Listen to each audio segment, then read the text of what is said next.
بات چل رہی ہے اس آم کی جس میں سے کچھ بھی خاص نہ ہو، تو اس آم کا حکم بالکل خاص کی طرح ہے، ٹھیک ہے۔ آم لم یخص عنہ البعض، بعض کہہ لیجئے یا شے کہہ لیجئے، دونوں برابر ہے، ٹھیک ہے۔ تو گویا اس کا حکم بالکل کس کی طرح ہے؟ خاص کے حکم کی طرح ہے۔ جس طرح خاص پر عمل کرنا کیا ہے؟ واجب، اسی طرح اس کتاب اللہ کے عام پر عمل کرنا کیا ہے؟ واجب۔ اب جب اس کتاب اللہ کے مقابلے میں کوئی خبر رسول یا پھر قیاس آ جائے تو ایسی صورت میں اگر دونوں میں تطبیق یا دونوں میں جمع توفیق کرنا ممکن ہو، تطبیق توفیق یہ سب ایک ہی معنی میں، جمع کرنا ممکن ہو تو جمع کیا جائے گا، ورنہ پھر کتاب اللہ پہ عمل کریں گے اور خبر واحد اور قیاس کو چھوڑ دیں گے۔ تو ابھی تک انہوں نے جو مثال دی ہے وہ السارق والسارقۃ والی ہے نہیں، اور دوسرا فقرؤوا ما تیسر من القرآن، یہی ہے نا، دو مثالیں دی ہے۔ اب یہ بات کر رہے ہیں، اللہ رب العزت کا قول ہے لا تأکلوا مما لم یذکر اسم اللہ علیہ، ٹھیک ہے، لم یذکر اسم اللہ علیہ۔ اللہ ڈائریکٹ حکم دے رہا ہے، یہاں دیکھیے پہلے یہ ماں کیا ہے؟ عام ہے، ٹھیک ہے۔ اللہ حکم دے رہا ہے اے مومنو تم نہ کھاؤ اس میں سے جس پر اللہ کا نام نہ لیا گیا ہو، جس پر اللہ کا ذکر نہ کیا گیا ہو۔ اصل میں یہ مذبوح کے بارے میں حکم ہے۔ کس کے بارے میں؟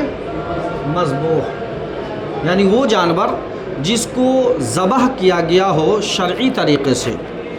تو اللہ رب العزت فرماتا ہے کہ لوگوں وہ جانور کا گوشت نہ کھاؤ جس پر اللہ کا نام نہ لیا گیا ہو۔ اب نام نہ لینا یہ دو طرح کے ہیں، ایک تو یہ ہے کہ آمدن چھوڑ دیا، کیا؟ جان بوجھ کر کے، آمدن کا مطلب جان بوجھ کر کے چھوڑ دیا، ٹھیک ہے۔ اور دوسرا کیا ہے؟ سہون، بھولے سے چھوڑ دیا، بھول سے، ٹھیک ہے، بھول سے چھوڑ دیا۔ اور ایک اسی کے مقابلے میں ایک حدیث پاک ہے کہ حضور علیہ السلام سے پوچھا گیا سئل عن متروک التسمیہ عامدا فقال کلوہ فإن تسمیۃ اللہ فی قلب کل امرئ مسلم، ٹھیک ہے۔ حضور کی حدیث ہے، حدیث رسول ہے۔ جب پوچھا گیا کہ حضور اگر کوئی شخص جان بوجھ کر کے اللہ کا نام لینا بھول جائے جانور پر ذبح کے وقت، تو ایسے جانور کا گوشت ہم کھائیں کہ نہیں کھائیں؟ تو حضور نے فرمایا فَكُلُوهُ، کیا فرمایا؟ فَكُلُوهُ، کیا آپ کھا لو۔ کیوں؟ آگے حضور دلیل بھی دے رہے ہیں فَإِنَّ تَسْمِيَةَ اللَّهِ فِي كُلِّ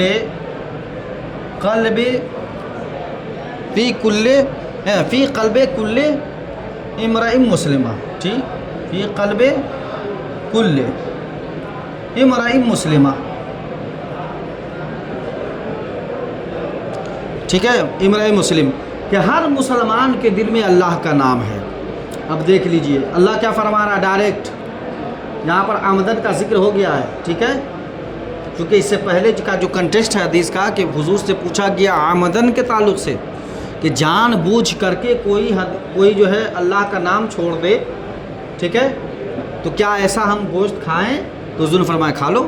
کیوں؟ اس لیے کہ ہر مسلمان کے دل میں اللہ کا نام ہوتا ہے۔ اب یہ حدیث پاک بالکل مخالف ہے کس کے؟ آیت کریمہ کے، قرآن کے مخالف ہے۔ قرآن نے کیا کہا کہ اللہ کا نام جس پر نہ لیا جائے، اور یہ دونوں کیا ہے؟ نہ لینا، یہ دونوں کیا ہے؟ دونوں کو عام ہے، خواہ وہ آمدن ہو یا سہون ہو۔ تو قرآن منع کر رہا ہے کہ آمدن ہو یا سہون ہو، آپ کیا کریں؟ ایسے گوشت کو، ایسے مذبوحہ نہ کھائیں، جانور کو نہ کھائیں۔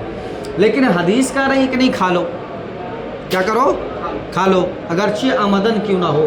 تو اس حدیث میں اجازت ہے قرآن عظیم میں منع ہے، اس حدیث میں رخصت ہے اور قرآن عظیم میں عظیمت والا حکم ہے، ٹھیک ہے۔ تو ہم اب قاعدہ کیا پڑھے ہیں؟ قاعدہ یہ پڑھے کہ اگر کتاب اللہ کے مقابلے میں کوئی خبر واحد یعنی حدیث پاک یا پھر کوئی قیاس آ جائے تو اب ان دونوں کے درمیان جمع ممکن ہو تو کریں گے، تطبیق دیں گے، توفیق دیں گے، جمع ممکن کریں گے اگر ممکن ہو تو، ورنہ تو پھر کیا کریں گے؟ کتاب اللہ پر عمل کریں گے اور حدیث رسول اور قیاس کو، خبر واحد اور قیاس کو چھوڑ دیں گے۔ امام اعظم نے فرمایا کہ دیکھو جی، اگر کوئی جان بوجھ کر اگر کوئی تسمیہ کو چھوڑ رہا ہے، یعنی اللہ کے نام کو جان بوجھ کر کے چھوڑ رہا ہے، تو پھر ایسی صورت میں وہ ذبیحہ کیا ہو جائے گا؟ حرام۔ کیا ہو جائے گا؟ وہ ذبیحہ حرام جان بوجھ کر کے۔ لیکن اگر کوئی بھول کر کے چھوڑ دیا ہے، نسیان غالب آ گیا، سمجھ گئے، بھول گیا وقت ذبح، تو ایسی صورت میں کیا ہے؟ وہ جائز۔ کیا ہے؟ جائز، ٹھیک ہے۔ اب یہاں پر چونکہ اللہ کے رسول سے پوچھا گیا عامدن، ٹھیک ہے، اور یہاں پر کیا ہے؟ مطلق ہے، یعنی عام ہے، ماں دونوں کو شامل ہے، تو کہا ہم دونوں پر عمل اس طرح کریں گے کہ لا تاکلوا مما لم یذکر اللہ اسم علیہ کو محمول کر دیں گے کس پر؟ عامدن پر۔ کس پر؟ عامدن پر، کہ عامدن اگر کوئی چھوڑ دیتا ہے تو ایسی صورت میں ہم وہ نہیں کھائیں گے، وہ کیا ہو جائے گا؟ ذبیحہ حرام ہو جائے گا۔ لیکن اگر کوئی سہون چھوڑ دیا، بھول کر کے چھوڑ دیا، تو وہ کیا ہو جائے گا؟ جائز ہو جائے گا۔ یہ ہم حدیث رسول پر اس طرح عمل کریں گے کہ تو اب یہ حدیث پاک پہ میرا عمل نہیں ہو پائے گا، کیوں؟ اس لیے کہ آمدن کا، میں پہلے بار بار بتا رہا ہوں کہ آمدن کا لفظ ذکر ہے، تو اب ہم کیا کریں گے؟ حدیث پاک کو چھوڑ دیں گے، کیوں؟ اس لیے کہ اس میں جمع ممکن نہیں ہے۔ دوسری حدیثوں میں جو سہو کا لفظ ہے، اس لیے ہم نے یہ مما میں جو عام ہے، آمدن اور سہون دونوں کو، تو ہم نے اس سے سہو کو نکال دیا، خارج کر دیا، ٹھیک ہے۔ کیا کر دیا؟ خارج کر دیا، ٹھیک ہے۔ اس لیے ہم حدیث رسول کو یہاں چھوڑ دیتے ہیں، کیوں؟ اس لیے کہ اگر آپ آمدن کہیے گا، آمدن کی چھوڑ دے تو جائز ہے، تو پھر بدرجہ اولا سہون جائز ہو جائے گا، جب تو پھر قرآن کا حکم ہی اٹھ جائے گا۔ قرآن پہ عمل کہاں ہوا؟ تو آپ تو حدیث رسول پہ عمل کرنے لگ گئے۔ جبکہ قاعدہ کیا ہے کہ جب ایک نمبر والی دلیل موجود ہو تو دوسری طرف آنا نہیں ہے۔ ہاں دونوں میں جمع کر سکتے ہیں لیکن دوسری طرف نہیں آئیں گے، ورنہ تو یہ قرآن کا حکم کیا ہے؟ اٹھ جائے گا۔ اس لیے ہم دوسرے نمبر والی حدیث کو یعنی دلیل کو چھوڑ دیں گے اور پہلی نمبر کی جو دلیل ہے یعنی کتاب اللہ، ہم اس پہ عمل کریں گے، ٹھیک ہے۔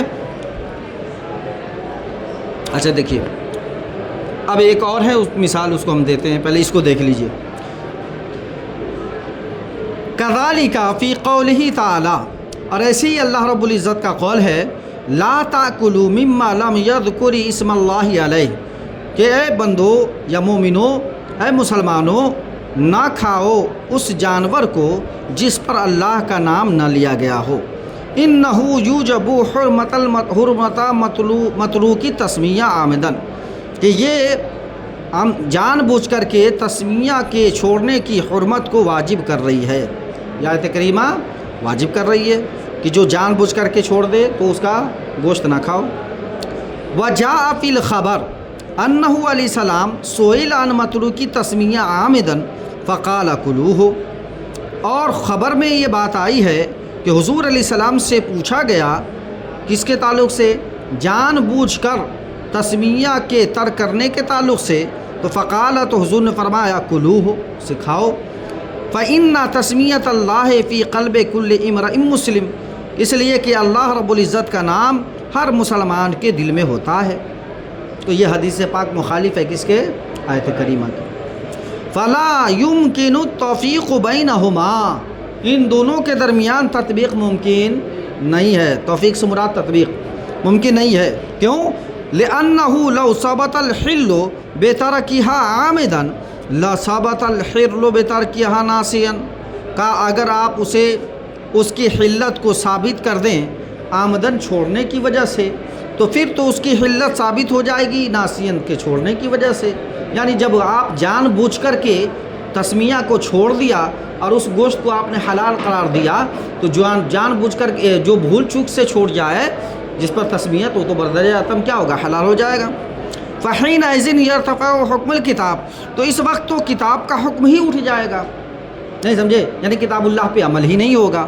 فیترک الخبر ہو، تو خبر کیا کہے؟ چھوڑ دیا جائے گا. کیا کر دیا جائے گا؟ چھوڑ دیا جائے گا. خبر رسول پر عمل نہیں ہونا ممکن نہیں ہے، اس لیے خبر رسول کو چھوڑ دیا جائے گا اور کتاب اللہ پہ عمل کریں گے. اچھا، اب جو ہے اللہ فرماتا وَأُمُّهَاتُكُمُ اللَّاتِي أَرْضَعْنَكُمْ، ٹھیک ہے، اور وہ تمہاری مائیں جنہوں نے تمہیں دودھ پلایا. اصل میں مسئلہ یہ ہے کہ رضاعت سے وہ سارے رشتے حرام ہو جاتے ہیں جو رشتے نسب سے اور حرام ہوتے ہیں. نسب سے جو رشتے حرام ہو جاتے ہیں اسی طرح رضاعت سے بھی رشتے حرام ہو جاتے ہیں. جیسے آپ کا ایک بیٹا ہے اور آپ کی ایک بیٹی ہے، تو بیٹا اور بیٹی کا رشتہ اور نکاح نہیں ہو سکتا، حرام ہے.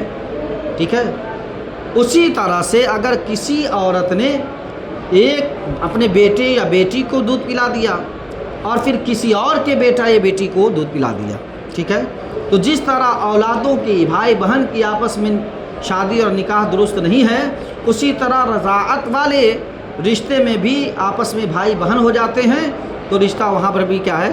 ناجائز و حرام ہو جاتا ہے، نکاح حرام ہو جائے گا. بات ہے سمجھ میں؟ اچھا جی، اس کی جو مقدار ہے مدت ہے 2 سال. کتنے سال؟ 2 سال. اچھا، اب ایک گھونٹ پی لے یا ایک گھونٹ پلائے یا 2 گھونٹ پلائے، ایک چسکی پیے یا 2 چسکی پیے، ٹھیک ہے، اللہ نے ڈائریکٹ فرما دیا کہ وہ مائیں جو تمہیں دودھ پلائیں، یہ نہیں کہا 1 گھونٹ یا 2 گھونٹ، یعنی یا 1 چسکی 2 چسکی سے کم یا اس سے زیادہ نہیں، مطلق کہا. ٹھیک ہے، تو اب یہاں پر امام شافعی رحمۃ اللہ تعالی علیہ کا اختلاف ہے ہم سے. وہ فرماتے ہیں کہ اگر کوئی شخص یا کوئی عورت کسی بھی انسان کے بچے کو وہ مدت رضاعت میں 1 گھونٹ 2 گھونٹ یا 1 چسکی 2 چسکی پلا دی تو اس سے رضاعت ثابت نہیں ہوتی ہے. یہ کس کا مذہب ہے؟